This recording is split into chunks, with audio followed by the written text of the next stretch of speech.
Nyuma y'imyitozo ibanziriza ya nyuma ikipe ya Rayon Sports yitegura umukino na Mukura. Sefu, ni imyitozo yakugendekeye itewe muri rusange? Ni imyitozo imeze neza, abakinnyi bafite morale, mbese muri rusange bizenza nta kibazo kimwe. Waje uvuye muri equipe nationale watangiranye n'abandi muri iki cyumweru.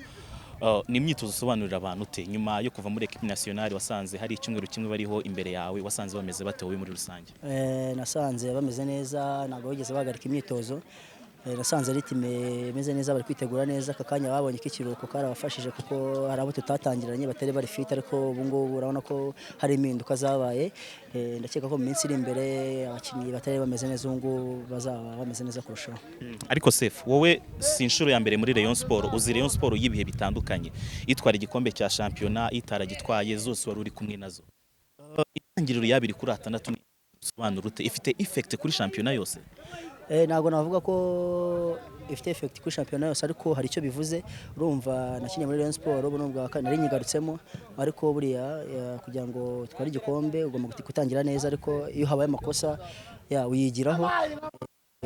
Nabwira abafana, nabwira abakunzi ba Rayon Sports muri rusange ko tutatangiye neza, ariko match zakurikira tuzashyiramo imbaraga kugira ngo turebe ko twatanga ibyo byishimo, ko natwe byaduhaye isomo, ari abakinnyi ari abayobozi aho bipfira bari kubibona. Ikibazo cyatumye dutangira nabi, ariko ndizera ko ibibazo byagiye bibamo bigomba gukemuka kugira ngo shampiyona aka kanya twabonye ko kujya tukosora amakosa twakoze tuzongera gutangira tumeze neza. Hanyuma se ubu kugira 2 kuri 6 bita bigwanagura ku gikombe, cyangwa biba bivuga ko gusabwa imbaraga nyinshi kugira ngo nabyo bize gukunda? Aba ari umukoro mwiza, rimwe na rimwe bigwisomo ikakwereka ko hari ibyo ubura cyangwa hari ibyo utashyizemo imbaraga. Ntabwo gukora ku gikombe kuko haracyari kare, inshuro ya kabiri, ariko ukomeje gutya warisa kugitakaza, ariko twe naga yo nego yacu ni uko match zikurikiyeho tugomba gutanga intsinzi. Hanyuma Sefu, umukino wa Mukura n'undi mukino wa gishuti, ariko ufite n'icyo usobanuye cyane kuko Rayon Sports iraza kuba yagiye mu rugo yatwara igikombe cya shampiyona cya saison ya 2012-2013. Ni match mwafashe gute? Ni match muri kwitegura mute?